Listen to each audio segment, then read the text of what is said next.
રાજ્યકક્ષાની crime conference રાજ્યના DGP વિકાસ સાયની અધ્યક્ષતામાં એકતાનગર ખાતે યોજાઈ। રાજ્યકક્ષાની ક્રાઇમ કોન્ફરન્સ રાજ્યના ડીજીપી વિકાસ સાયની અધ્યક્ષતામાં એકતાનગર ખાતે યોજાઈ। ખાસ કરીને જુલાઈ મહિનામાં ગુજરાતમાં થયેલ ક્રાઇમ રિપોર્ટની માહિતી અધિકારીઓ પાસેથી મેળવવામાં આવી, જેમાં વ્યાજખોરોની વિરુદ્ધમાં પરિણામલક્ષી કામગીરી થઈ, જેમાં 64 ફરિયાદ દાખલ કરી 105 વ્યાજખોરો સામે ફરિયાદ કરી વર્ષમાં 400 વ્યક્તિઓની ધરપકડ કરાઈ। એટલું જ નહીં, રાજ્યમાં 71 લોન મેળા પણ યોજાયા। 13 તુજકો અર્પણ કાર્યક્રમમાં જુલાઈમાં 761 કાર્યક્રમ થયા, 25 કરોડના મુદ્દામાલ લોકોને પરત કરાયા, જ્યારે વર્ષ દરમિયાન 127 કરોડનો મુદ્દામાલ લોકોને આપ્યો। વધુ એક કાર્યક્રમમાં ત્રણ વાત તમારી સ્થાનિક લોકો સાથે મળી અને સ્થાનિક પ્રશ્નોના નિકાલ માટે પ્રયત્ન કરવામાં આવ્યા। તમામ જિલ્લાઓમાં 222 કાર્યક્રમ થયા। સાયબર ક્રાઇમમાં પણ સાયબર સેન્ટર ઓફ એક્સલન્સ હેઠળ જુલાઈમાં 28 કરોડ રૂપિયા લોકોને પરત કરાયા। ફરાર આરોપીમાં ગુજરાત રાજ્યના જુલાઈમાં 434 આરોપીઓ ગુના કરી ભાગતા હતા, તેમાંના 251 જે 1 વર્ષથી વધુ સમયથી ફરાર હતા તે મળી આવ્યા। ગેરકાયદેસર બાંધકામ કર્યું હોય તેવા 750થી વધુ ડિમોલિશન કરાયા। 2200માંથી 1460 પાસા હેઠળ અને 300ને તડીપાર કરાયા। સાથે જ પોલીસ સ્ટેશનની વ્યવસ્થા, ફરિયાદોનો વ્યવહાર, પોલીસ સ્ટેશનની રેન્કિંગની વ્યવસ્થા કરવામાં આવી, જેના આધારે પોલીસ સ્ટેશનના 1 થી 3 નંબર અપાયા। પોલીસ સ્ટેશનમાં જે સ્વચ્છતા છે તે પણ નોંધનીય रही। गुजरात के जो वरिष्ठ पुलिस अधिकारीगण हैं, हमारे गुजरात में 4 पुलिस कमिश्नरेट्स हैं और 9 रेंज हैं और उसके अलावा एक रेंज रेलवे का। तो इन सब के जो हेड्स हैं, पुलिस कमिश्नर्स और रेंज हेड्स, इनका हम हर महीने एक क्राइम कॉन्फ्रेंस रखते हैं और पिछले महीने जो हमारी कामगिरी हुई है पुलिस के अलग अलग विषयों में, उसके बारे में हम चर्चा करते हैं और भविष्य में क्या रणनीति अपनाने की ज़रूरत है उसके बारे में हम एक दूसरे से विचार विमर्श करते हैं। इस बार की क्राइम कॉन्फ्रेंस हमने एकता नगर में रखा और आज के क्राइम कॉन्फ्रेंस में जुलाई महीने में गुजरात पुलिस के अलग अलग एकमों में जो कामगिरी अलग अलग विषयों पे हुई है उसकी हमने आज चर्चा की है। ज़्यादातर हम लोग इस क्राइम कॉन्फ्रेंस में पुलिस कमिश्नरेट का अलग से और जिलाओं का अलग से रखते हैं, क्योंकि हम ये मानते हैं कि अर्बन पुलिसिंग और रूरल पुलिसिंग ये 2 अलग अलग प्रकार के होते हैं, उनके चैलेंजेस अलग प्रकार के होते हैं, उनकी स्ट्रैटेजीज़ भी अलग प्रकार की होती हैं। इसलिए हमने अलग अलग प्रेजेंटेशंस के माध्यम से कमिश्नरेट्स के अलग से और जिलाओं का अलग से हमने ये रखा था। लेकिन ओवरऑल मैं आपको बताना चाहूँगा कि जुलाई महीने में हमने जो आज चर्चा की उसमें हम लोग जो पिछले कई समय से व्याजखोरों के विरुद्ध में गुजरात राज्य में अलग अलग एकमों के तरफ से जो असरकारक और परिणामलक्षी कार्यवाही की जा रही है उसकी भी हमने आज समीक्षा की। और इस समीक्षा के दरमियान हमें यह मालूम चला कि जुलाई महीने में ऐसे कुल 64 व्याजखोर थे जिनके विरुद्ध में हमने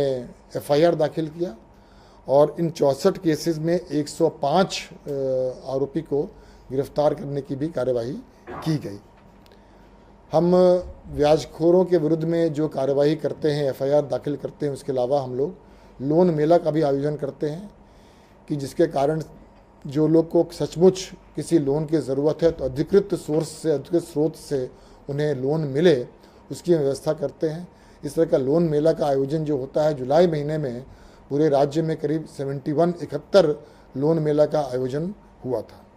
हमने इस वर्ष की खाली बात करें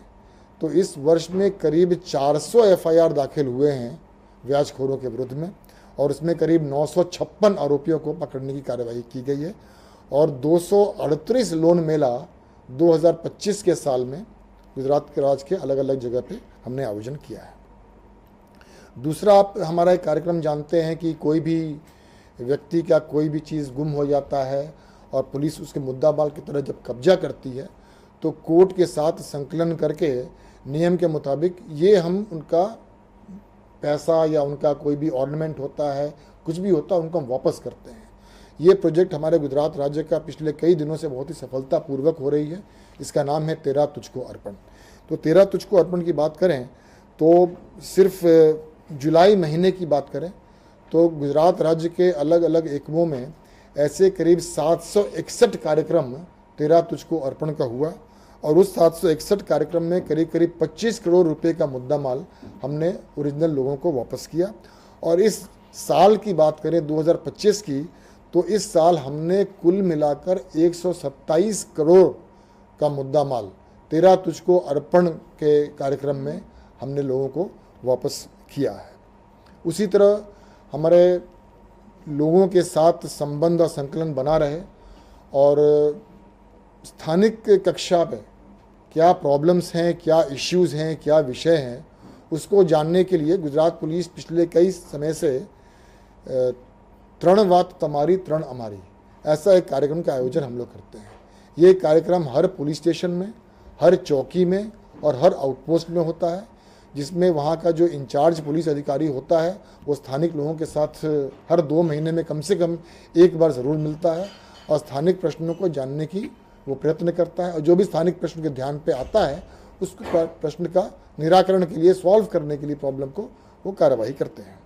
ये तृणवात तमारी तृण अमारी का जुलाई महीने में पूरे राज्य में करीब 212 कार्यक्रम का आयोजन किया गया था।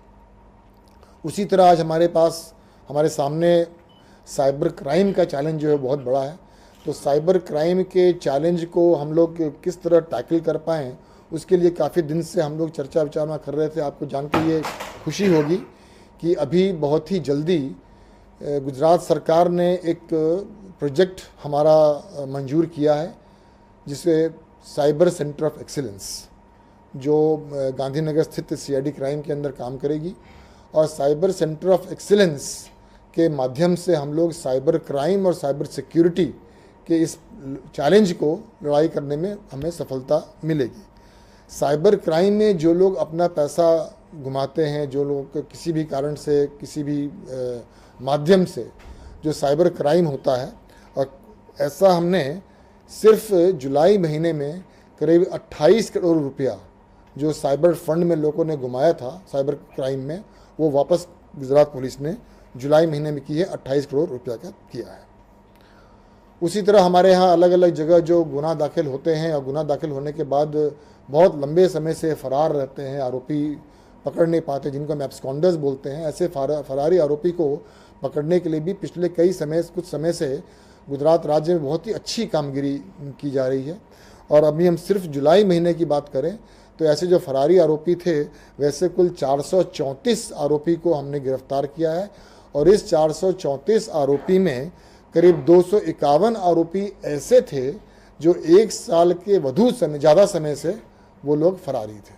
तो ऐसे 251 लोगों को जो बहुत 1 साल से ज़्यादा जो ढंग से फरार थे, उनको पकड़ने में भी गुजरात पुलिस को सिर्फ जुलाई महीने में ये सफलता प्राप्त हुई है। 15 मार्च 2025 को गुजरात राज्य के सभी पुलिस स्टेशनों को सूचना दी गई थी कि 100 घंटे के अंदर आपके कार्यक्षेत्र में जितने भी असामाजिक तत्व हैं उनका लिस्ट तैयार किया जाए और इन असामाजिक गुंडा तत्वों के विरुद्ध अलग अलग प्रकार की नियम के मुताबिक कार्रवाई की जाए। तो ये जो हम कार्रवाई किए हैं उसमें सबसे असरकारक हमारी कामगिरी जो रही है वो रही है कि ऐसे असामाजिक तत्व अगर कोई भी गैर कायदेसर बांधकाम किया है या कोई भी ऐसा बांधकाम किया है जो सरकारी ज़मीन पे है, उस परमिशन उसके पास ना हो, ऐसे प्रॉपर्टीज़ को, ऐसे उन बिल्डिंग्स को हम आइडेंटिफाई करते हैं, खास करके असामाजिक तत्वों का, और फिर उसका हम लोग कायदेसर का जो प्रक्रिया होती है उस प्रक्रिया के मुताबिक उनको हम डिमोलिशन करते हैं। तो अगर हम बात करें तो 15 मार्च 25 के बाद ऐसे 750 से भी अधिक डिमोलिशंस गुजरात पुलिस ने की है और उस 750 में से 630 से ज़्यादा तो ऐसे डिमोलिशंस हैं जो सरकारी ज़मीन पर कब्जा करके गैर कायदेसर ढंग से उन्होंने बांधकाम किया हुआ था। ये बांधकाम में दुकान भी आ जाता है, मकान भी आ जाता है, फार्म हाउसेस भी आ जाते हैं। ऐसे बड़े बड़े असामाजिक तत्वों के स्ट्रक्चर्स को हमने डिमोलिश किया है। उसके साथ साथ जो लोग बार बार गुनाह करते हैं, तो पहले गुनाह में अगर उन्हें जामीन मिली है और जामीन का अगर कोई भी कंडीशन भंग उन्होंने किया है तो जामीन रद्द करने के लिए भी हम कोर्ट के साथ संकलन करके ये कार्रवाई करते हैं। अगर हम बात करें 15 मार्च के बाद से तो ऐसे कुल 824 आरोपियों को हमने आइडेंटिफाई किया था जिन्होंने जामीन भंग किया है और जामीन भंग किया और जामीन कैंसिल करने का प्रपोजल हमने कोर्ट को भेजा है और कोर्ट की तरफ से हमें बहुत ही अच्छा सहकार मिल रहा है। अभी तक इस 824 में से 106 ऐसे आरोपियों हैं जिनका जामीन कोर्ट ने रद्द किया है।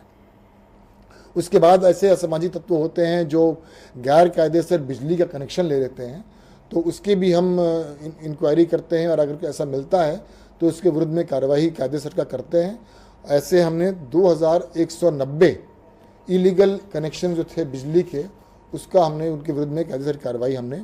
15/3/2025 के बाद हमने किया है असामाजिक तत्वों के विरुद्ध में। और ये जो हम असामाजिक तत्वों के विरुद्ध में जो कार्रवाई कर रहे हैं उसका परिणाम भी हमें देखने को मिल रहा है। मैं गुनाह के आंकड़कीय माहिती के बारे में बहुत ज़्यादा बोलना नहीं चाहता हूँ, क्योंकि हम सब जितने भी वरिष्ठ पुलिस अधिकारी यहाँ मिलते हैं, हम सब का ये मानना है कि गुनाह का आंकड़ा तो महत्वपूर्ण है, लेकिन उससे अधिक महत्वपूर्ण है कि पुलिस की व्यवस्था कैसी है। अगर पुलिस की व्यवस्था अच्छी हो तो आंकड़ा की माहिती अपने आप घट जाएगी, गुनाह अपने आप घट जाएगा। लेकिन हमारी जो व्यवस्था है वो व्यवस्था की हम समीक्षा करते हैं, व्यवस्था में किस तरह की इम्प्रूवमेंट्स की ज़रूरत है, किस दिशा में ज़्यादा काम करने की ज़रूरत है, उसके बारे में हम वरिष्ठ पुलिस अधिकारीगण हर महीने मिलते हैं, उसके बारे में चर्चा करते हैं। और इस तरह की व्यवस्था को इम्प्रूव करने की प्रक्रिया के कारण हमारे सभी मेजर हेड्स में पिछले साल से और उसके पहले के सालों से इस साल हमें गुनाह में थोड़ा घटाड़ा जरूर देखने को मिल रहा है। लेकिन जैसा कि मैंने पहले भी आपको कहा कि आंकड़ा की माहिती, आंकड़ा की जो स्टैटिस्टिक्स है, उससे अधिक इम्पोर्टेंट ये है कि हमारी व्यवस्था कैसी चल रही है और व्यवस्था में किस तरह का इम्प्रूवमेंट लाया जा सकता है। असामाजिक तत्वों के विरुद्ध में हम जानते हैं कि हम लोग पासा का केसेस करते हैं। अगर हम बात करें इस साल तो कुल हमने 2200 से अधिक पासा प्रपोजल्स भेजे और उसमें से 1750 जैसे पासा वारंट इशू भी हुए हैं। ऐसे 1750 असामाजिक तत्वों को हमने इस साल पासा में डिटेन किया है। उसी तरह तड़ीपार की भी कार्रवाई हम करते हैं असामाजिक तत्वों के विरुद्ध में। इस साल हमने करीब 1,500 प्रपोजल्स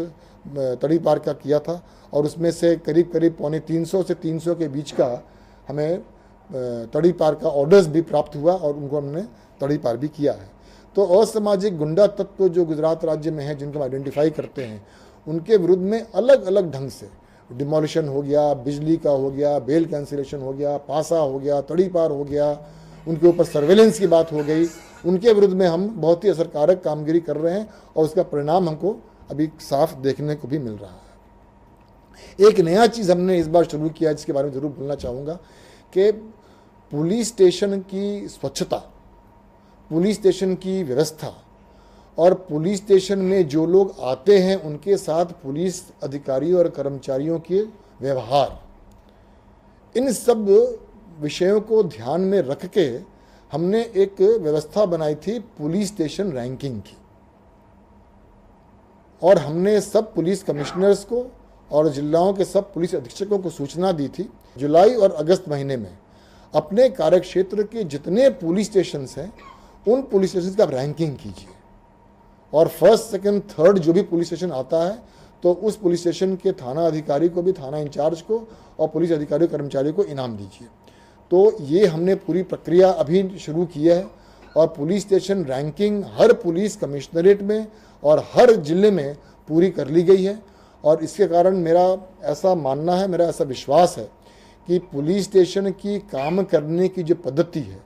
पुलिस स्टेशन में जो स्वच्छता है, पुलिस स्टेशन के लोगों के साथ जो व्यवहार है, उस व्यवहार में भविष्य में आज हम ज़्यादा अच्छा काम कर पाएंगे, हम ज़्यादा अपने आप को इम्प्रूव कर पाएंगे। पुलिस स्टेशन रैंकिंग में इन सब चीज़ों को ध्यान में रख के हमने पैरामीटर्स बनाया है और ये हमने हर 6 महीने में हम पुलिस स्टेशन का रैंकिंग गुजरात राज्य में करने की हमने ये शुरुआत की है। पहला हमने अभी